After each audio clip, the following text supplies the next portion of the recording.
I am so excited for this video because today I'm going to tell you everything you need to know about selling your children's book at craft fairs, farmers markets, and festivals. I know that us as self-published children's book authors, we want to focus on online sales, but sometimes it's really awesome to get out there into the community and actually meet readers face to face and meet parents and teachers and daycare center owners like face to face. I think it's an awesome opportunity that a lot of children's book authors are sleeping on.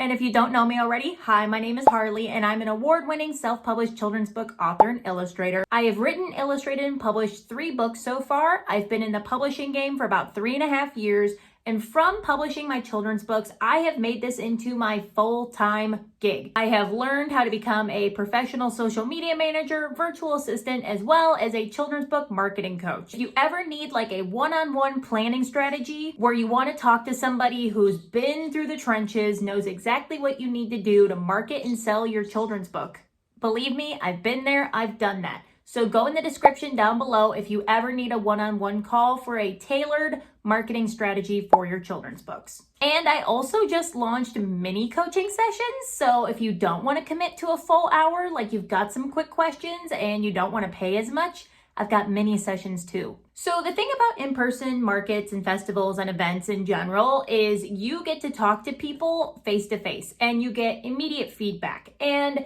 you get immediate sales too. Like once you do a sale, you got a sale. They take the book, you take the money. It's so efficient and it's so productive. And plus you never know who you're going to meet. So that's why I'm a huge fan of in-person events. And also if you don't know me and you haven't watched any of my videos, this is mainly how I sell my books. This is how I generate the most amount of revenue from my children's book sales, is from in-person events.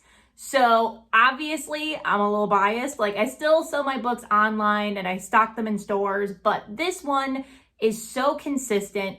It's almost like effortless at this point because I do so many pop-up events. And I know that when I pop up at a good event or a good market that I'm gonna make sales. And also I really like being at in-person events in my area because it builds local brand awareness. Like if you're somebody who doesn't just wanna be a face on the internet or a face on Amazon, or your book just sitting on Amazon, not making sales, not doing anything actually, and you actually want to do school visits, you want to do like events at like coffee shops, pop-ups, like you want to be known locally, this is an awesome option for you. This is also how I got my books into stores, is by doing in-person events like a book fair. You meet other authors and they can get you connected with everybody else that they're connected with. So there's just so many benefits. So the first step when you're wanting to sell at in-person markets like farmers markets, craft shows, and festivals is you do have to set up an LLC. You do have to set up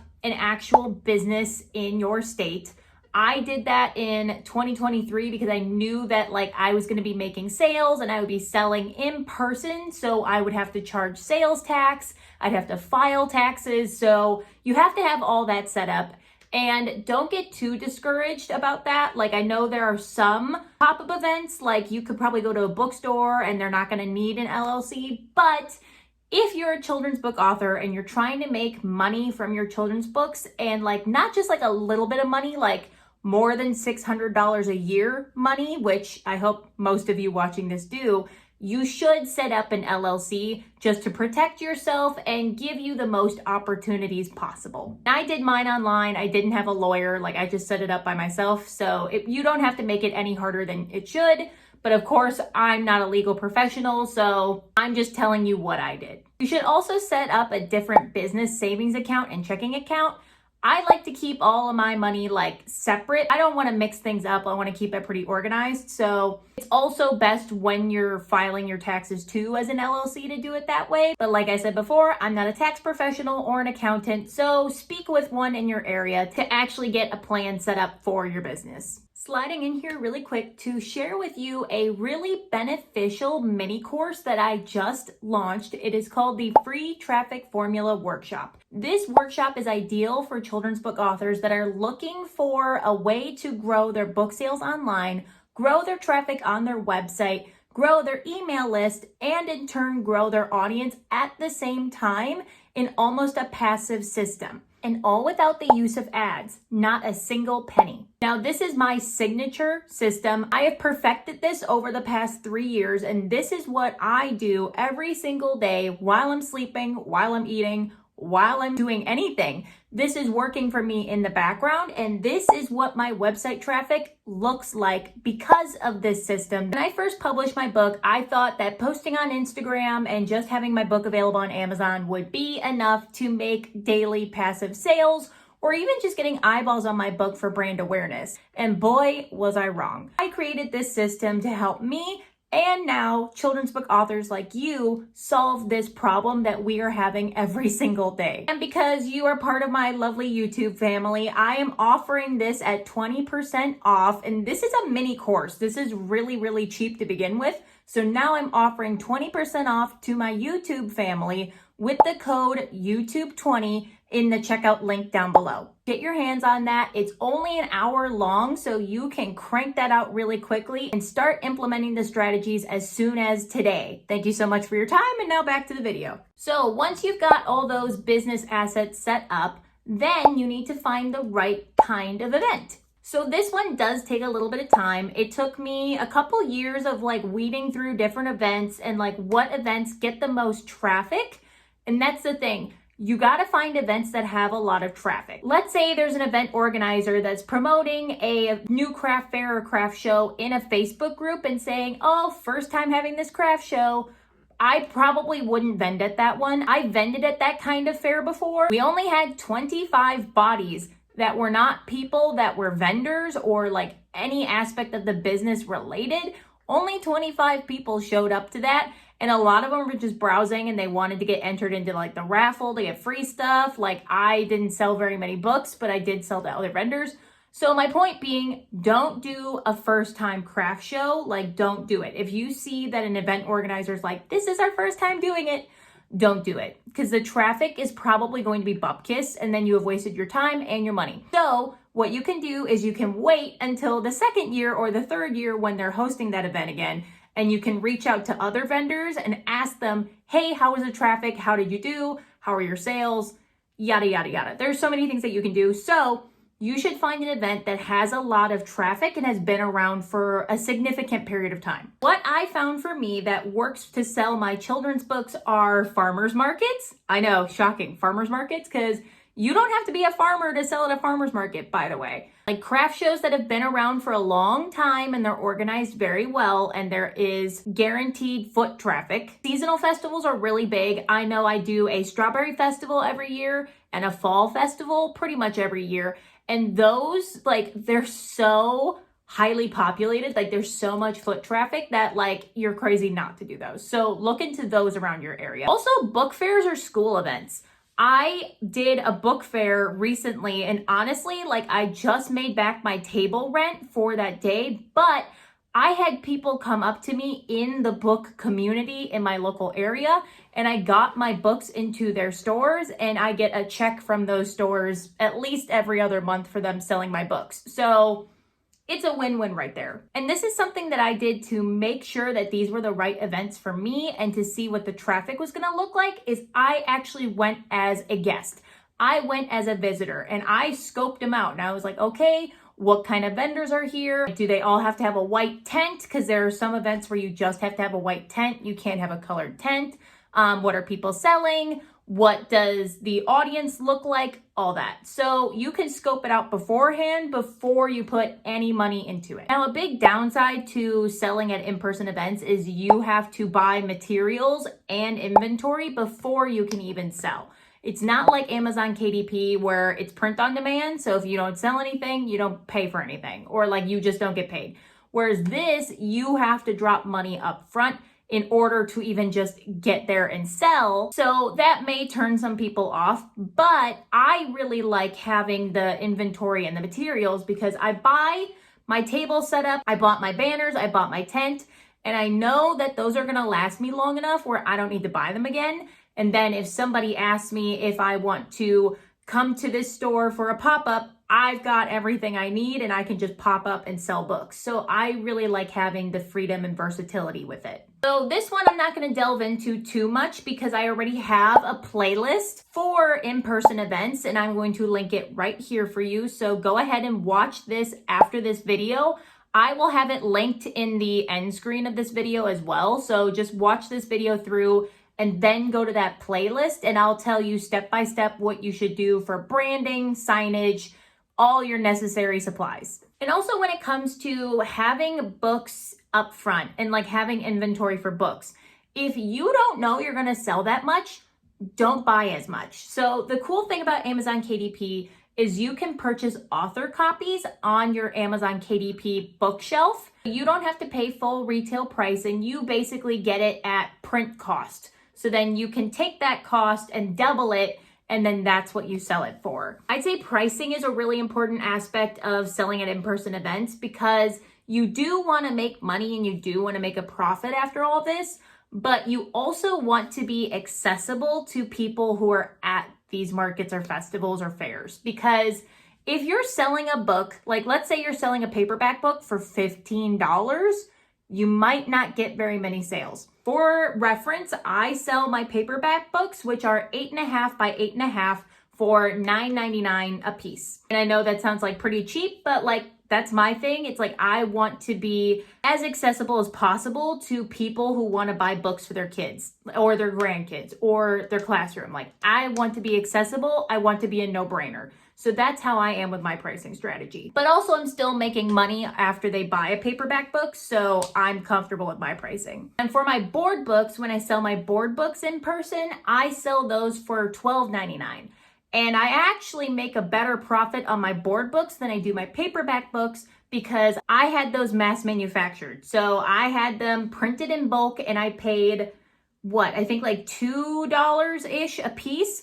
So $2-ish a piece for a board book and I sell it for $12.99, which is like the ballpark like price range for a board book of that size. Further on down the road, if you keep doing in-person events and you're selling consistently, think about doing offset printing because you're going to make more money and you're going to save money and you're just not going to be giving Amazon as much money. So that might be a good thing, actually. So then when you're at these in-person events, what you need to do is you need to engage with people.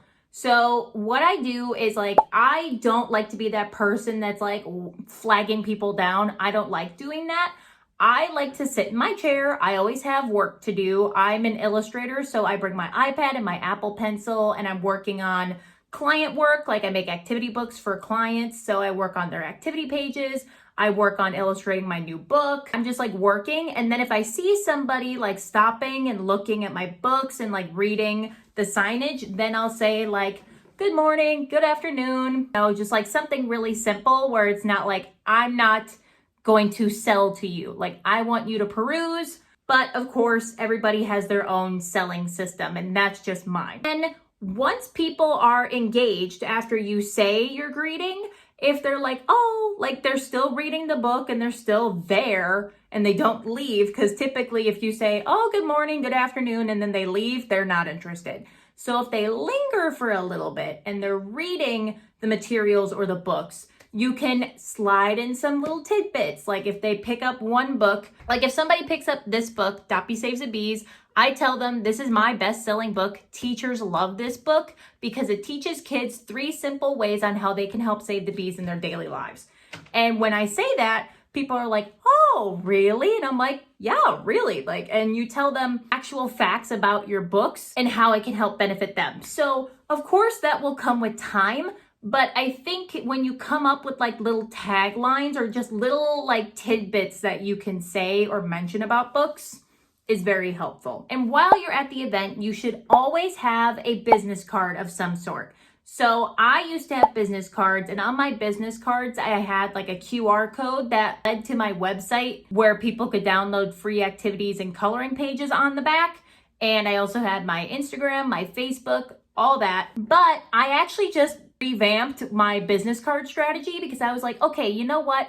I want to be able to give something to people that if they want to buy the other book after they bought this book, I want to give them an opportunity to have a link that they can just scan and then buy the other books. So what I did is I created bookmarks, and I'm a big reader. Like, I'm very big in the bookish world, like it's my thing. So I thought bookmarks would be really fun. Let me show you mine. So I designed and printed these off of Canva. I think they're really, really fun. So this is what they look like. So the front says collect them all, and I have a cover of each one of my books. And then on the bottom, this QR code goes to my Amazon storefront, where I have all 3 books linked in there, so they could buy any book off of Amazon. And then on the back, it's download and print all of our free activities for kids. And then when they scan this, it goes right to my website where they can download and print tons of free resources. And then when they download these, they get put on my email list. So either way, it's a win-win. It's like either they buy a book or they get added to my email list, or both. So I think doing something like this is really cool. Also on the bottom of this bookmark, it's let's stay connected. So then I have my website, I have my email, and I have my Facebook and Instagram. Toy around with like what you want to do for like your business card marketing strategy. If you want to do a bookmark or a business card, whatever works for you, but you need to have something where people can contact you later. There are tons of people that take my business cards and then they'll email me a few days or even a few weeks after they stop at my booth. Then after you've done the event and after you've gone through your sales, I recommend you keep a spreadsheet. So what I do is I just use Google Sheets, and I will go through and I will have different columns of the month, the day, the name of the event, and then how much my sales were. So this way I can keep track of my sales throughout the year. I can just quickly look at it and be like, oh, this is where I was at for sales. Like, do I want to do this event next year or not? So keep track of all that. Also, it helps when you are filing taxes for that year, because with the sales and use tax, at least this is for me in my LLC, with the sales and use tax, you have to pay by the county. At least that's how it is for me in Wisconsin. I'm sure it's like that everywhere else, but like I said, I'm not an accountant or a tax professional. I'm just telling you my experience. So when I have all these like laid out, I can go back and I can be like, oh, I know exactly what county that is, and then the percentage of this sales and use tax that needs to be paid for that year. So tracking sales and inventory is just kind of a no-brainer. I know it may seem overwhelming, but it doesn't need to be crazy. Just keep it really simple. Hey, this is kind of a longer video, and I know this could be really overwhelming, but if you start with just scoping out potential events that you're interested in selling at, you can take your baby steps to actually becoming a vendor. And you can even ask vendors at that event, like, how is this event for you? Do you have any tips on like how to apply? Like, you can ask vendors. Vendors love to help each other out. So just go ahead, go up to a booth, ask a vendor how they got in, where they found the application, do they like this event, all that. So just start with scoping it out and go from there. And if you're really interested in doing in-person events and you want to get all the inventory necessary and you want to learn about branding and cohesiveness and all the signage that you need to get, go ahead and watch this next playlist. It's going to be my craft show playlist, and I'm going to tell you everything you need to know. So I will see you there.